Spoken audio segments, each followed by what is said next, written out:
দুনিয়ার মানুষ, আমার বান্দা, দুনিয়াতে তুমি যে কর্ম করো, ভালো করো আর মন্দ করো, প্রতিটি কর্মের হিসাব আমার কাছে দিতে হবে।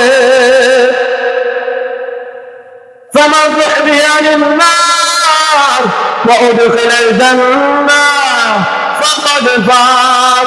যদি ওই দিন কিয়ামতের দিন তোমাকে জাহান্নাম থেকে দূরে রাখা হয় আর জান্নাতে প্রবেশ করানো হয়, সেটাই তোমার জন্য প্রকৃত সফলতা।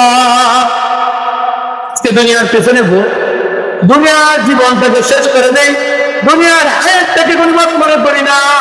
দুনিয়ার কামাই করতে করতে করতে হঠাৎ করে অ্যাক্সিডেন্ট হয়ে যাচ্ছে কিনা, রং করেন না। তোমার জীবনটাকে সুস্থ মনে করিও না, তোমার জীবনটা অনেক দামি। এখন আমার গোলাম, তুমি একটু হিসাব লাগাও, তোমার কর্মের দ্বারা জাহান্নাম থেকে দূরে রাখা হবে নাকি জান্নাতে প্রবেশ করানো হবে? যদি জাহান্নাম থেকে দূরে রাখা হয় আর জান্নাতে প্রবেশ করানো হয়, তখন তুমি সফল কাম। একদিন এমন আসবে, মরণকে মরণ দিয়ে দিবে, আর মৃত্যু নামক শব্দটা থাকবে না।